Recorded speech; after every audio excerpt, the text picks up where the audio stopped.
Kehinde Andrews, welcome to How the Light Gets In. Happy to be here. Let's get right into it. You've called the Enlightenment white identity politics. What did you mean by that? So the idea that knowledge kind of starts in 17th century, 18th century Europe and then spreads out across the rest of the world, I mean, that simply is little more than propaganda. I mean, in the 16th century, the only part of the world in a dark age was probably Europe, right? And so these ideas of science and reason and everything really, you can trace that back to Africa, Asia, Middle East, etc., etc. And certainly something happens in Europe in that period, but the idea the rest of the world was in a dark age and then it was Europe that kind of saves the world, is utter nonsense. It really is this idea that knowledge is white, and that's why I call it white identity politics. What about the sort of content of Enlightenment thinking? There's often now a claim that a lot of Enlightenment thinkers, people like David Hume, John Locke, Immanuel Kant, were actually racist, and so we shouldn't really be taking them as seriously as perhaps we have so far. What's your take on this? Oh, there's no doubt that the key Enlightenment thinkers were racist, and not just a little bit racist, like just obviously, odiously racist. I mean, the best example is Immanuel Kant, who is kind of given as the person of universal human rights and all this, but I mean, he would tell you he's a racist. A big chunk of his work is what he called moral geography, which is where he separated the world into different regions based on intelligence. And Africa's the least, most backward. Europe is the most enlightened. In fact, he says it's the white race that has all the talent, and this is how we know we're rational. And there's been all these crazy defenses of Kant saying, well, you can separate racism from his philosophy, but he didn't. He makes it very clear that his moral geography and his moral philosophy are the same thing. And the reason that he can tell you about universal human rights is because he is white and because he is rational. The whole thing is a racist project. Even if Kant himself thought that his thought was sort of holistic in this way, that his views on race fed into his views on moral philosophy, is it possible for us to extract, as it were, some core ideas from his philosophy and sort of decolonialize them, as it were, from all the kind of racist aspects? No, so the problem is the idea itself is structurally racist, right? The idea there is this thing of rationality, the idea you can separate the mind from the body, and there is this rational human. From the very beginning, that is based on the idea of whiteness, that white people are less biological, white people are more rational, white people are like an evolved part of the species. And then what you get is this universal rights, where the universal rights are white supremacy. So think about the UN, which Immanuel Kant is very influential in.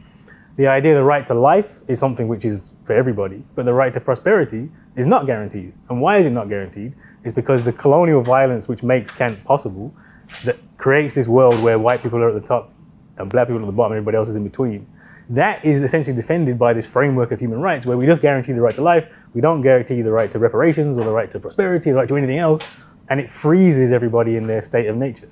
What if someone said, well, isn't there really any kind of emancipatory message in Kant's, for example, his definition of the Enlightenment, which is a kind of form of autonomy, this move from following the rules of another to following one's own rules, relying on one's own reason, not the sort of guidance of someone else? Isn't that a kind of emancipatory message we can take out of that context and apply to everyone?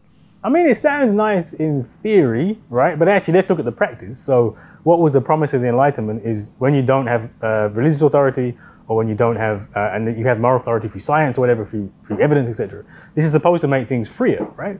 But actually, let's take slavery or colonialism. When you move away from the religious justification, you actually get a worse justification with a scientific justification. And in fact, Immanuel Kant justified slavery for decades, right? Said it was perfectly fine because you had evidence that people were inhuman. And so I think the track record of this shows us very clearly that it's supposed to give us liberation, but actually it doesn't give that at all.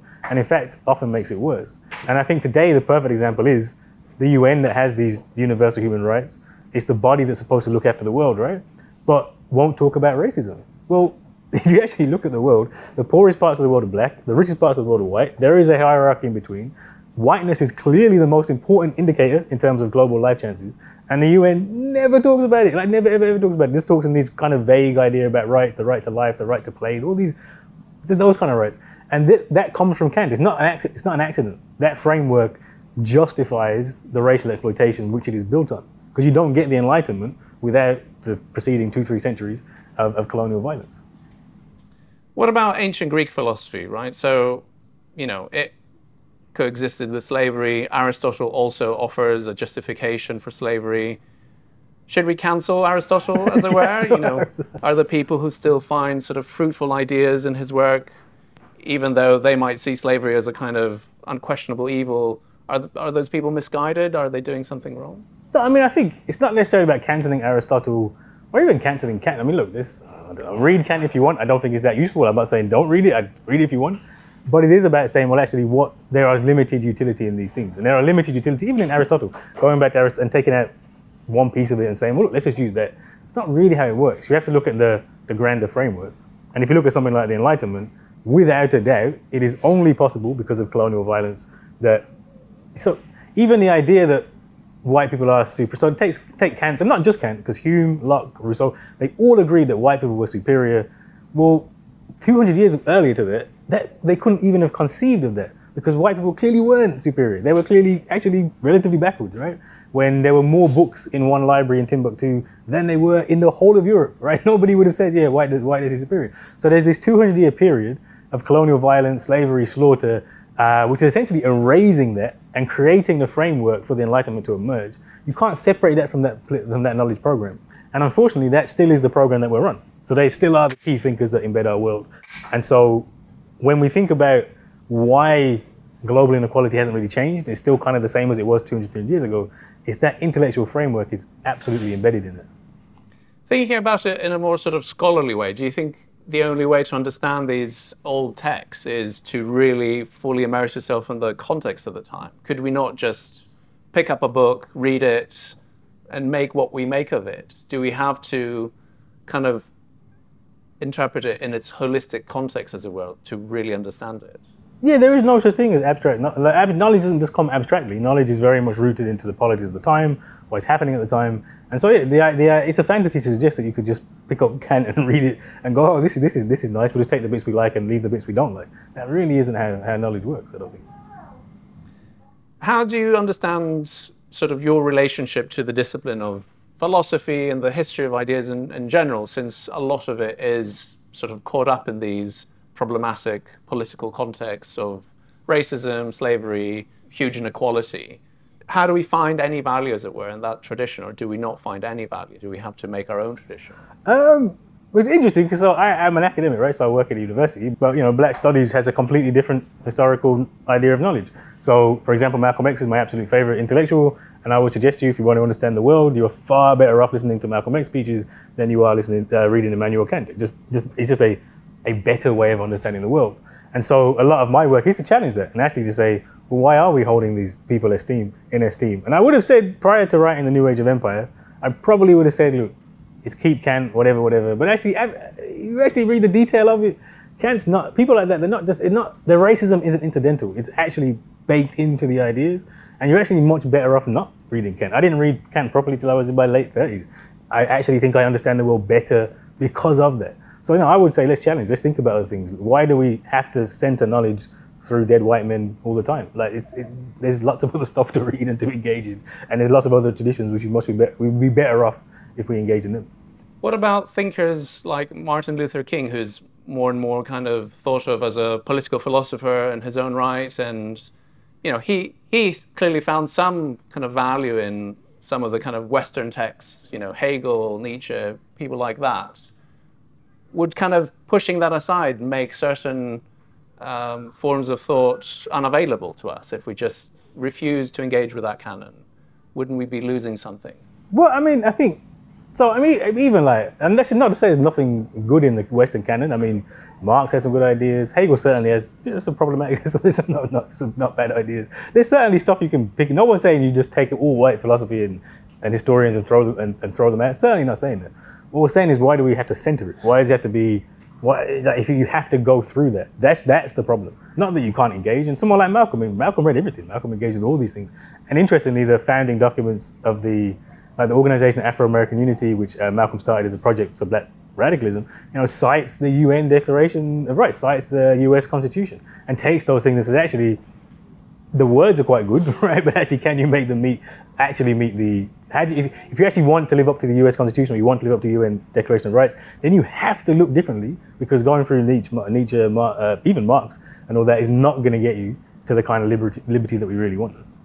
To move to a different topic of your work, you've used the language of psychosis to describe our current collective state, especially that of white people. What do you mean by that? How do we apply the language of psychoanalysis onto social phenomena? Yeah, so importantly, it's a metaphor I want to stress, not saying that all white people are psychotic, although actually people have made the argument, I'm not making the argument. As in a metaphor, think about what is whiteness. Whiteness is a set of ideas, a way of understanding the world, and really, having engaged in these debates for a very long time, there's nothing else to compare it to. There is no logic or rationality to the discourse of whiteness. People have spent a lot of time with critical whiteness studies, has been in the news recently, things like critical race theory. Can you kind of educate whiteness out? And my experience has always been, no, you can't. That it isn't about bringing in new ideas and bringing in new evidence and bringing in a fresh perspective. Actually, it's a completely delusional, irrational framework that no matter what evidence you put in front of it, it will disintegrate and become something else. And if you think about what a psychosis does in mental health, it essentially tries to convince you that you're okay, right? So you're completely out of your mind and it's trying to convince you that you're okay. And this is what the psychosis of whiteness does. We have a political economy which is based on the exploitation of black and brown people so that the white world can be prosperous. And by the white world, I live in the white world, I benefit from the white world. You don't have to be white to benefit from the white world. And if you think about the prosperity which I have, it depends on 9 million people dying from hunger every year in the third world. It depends on a child dying every 10 seconds because they haven't got access to food. And so if we were to actually accept that, and to accept that, look, we have nice things and nice lives because people die, well, obviously we'd fall apart, right? So the purpose of the psychosis is to delude us into thinking that that's not happening, that it's okay. And that's why whiteness is impenetrable. There's no point in trying to educate it out. The only way to get rid of whiteness is to change the economic system that produces it.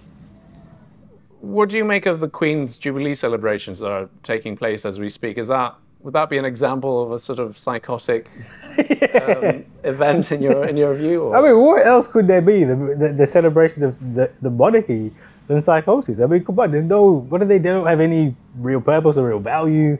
They are simply a symbol of white supremacy. It's not a coincidence that about roughly 2/3 of the population support the monarchy, and over half the population think the British Empire was a good thing, right? It did positive things in the world. Those things are very connected. And what we have with the monarch and why the Queen's so popular is because she represents all of that, right? And people fawn and celebrate over this born to rule elite that have no connection to your life at all. Honestly, there's no rational justification for the monarchy, yet millions of people in this country will celebrate them. If there's a better example of psychosis of whiteness, I can't think of one. If we take your sort of diagnosis, as it were, to be correct, that we are suffering from a kind of collective psychosis, is there a cure for it? Like, what do we do with that diagnosis? Is it just a sort of diagnosis of despair, or is there a way to kind of cure our collective illnesses? Yeah, well, you have to deal with the illness and not the symptoms. And psychosis is often a symptom rather than the illness itself, right? Like, it's the thing which stops you from realizing you're ill. And so the purpose I did this, because we're writing a book about whiteness, because I have a book, Psychosis of Whiteness, coming out, but never something I was really that interested in, but then really started thinking about it. And actually, it's like a very radical idea, because what I'm saying is, yes, there's a problem that can be fixed, totally, but you have to fix the cause, and the cause of the psychosis is the economy, it's the economy. And until you change that, you're not going to change the psychosis. And the point, and a lot of the time I talk about psychosis, it is a challenge to critical whiteness studies, which has become effectively a cottage industry. There's now books like self-help books that will teach out your white supremacy, or teach out your white privilege. It's utter nonsense. In fact, that's probably the best example of psychosis you can find. The idea that you could possibly just, in a manual, teach out somebody's white privilege, I mean, it's insane, right? So my point here is that we can get rid of it, we can deal with whiteness, but the ways that we're trying to do it are actually feeding into the psychosis more and more and more. And that's what we should be doing, is saying we need to change the politics and the economy. In short, it's a revolutionary project, but that's the only way to get rid of whiteness.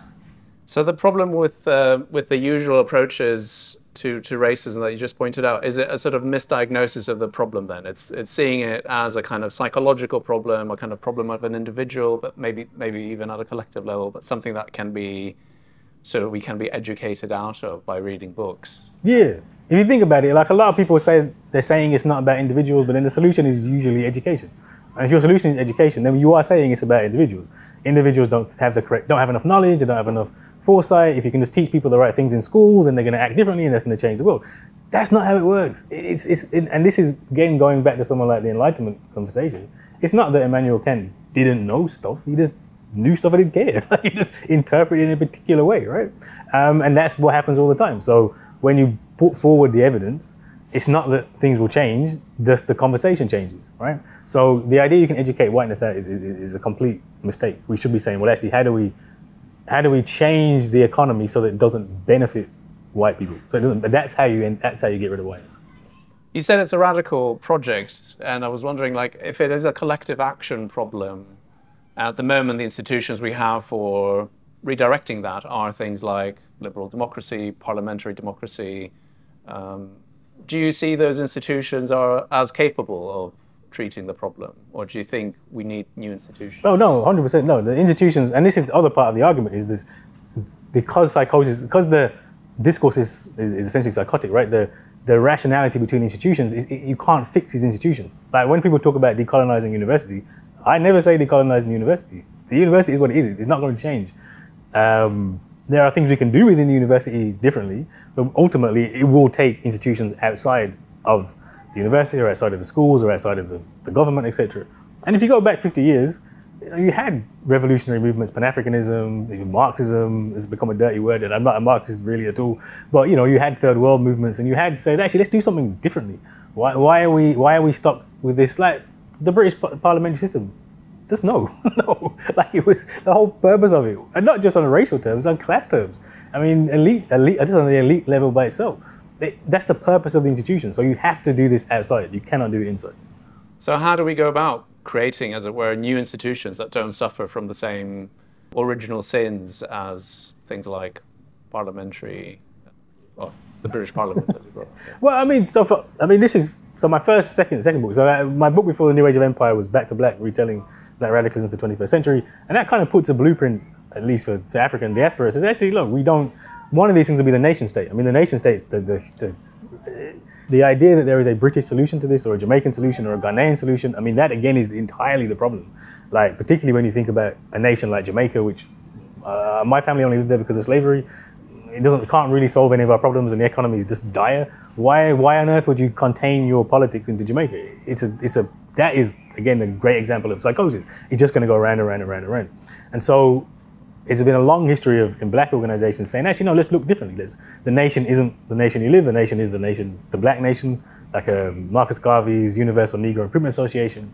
You have independent education. So in the UK, we have things like Saturday schools and our own educational things outside the school to teach different things, which actually where I know most of the stuff that I know. So there's a long history of people saying, no, we'll just create our own educational institutions. We'll create our own national framework even. And eventually, if you connect that and make that bigger, you don't need the nation state. You don't need the West. And I think that's the big thing for me would be all of these problems are global problems. In fact, the thing that makes the West is that it's global.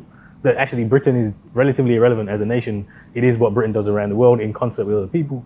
But we've kind of focused our energies on the nation, and that can't really work. So we have to have global thinking, global ideas, and different global institutions. Kehinde Andrews, thank you very much. Thank you.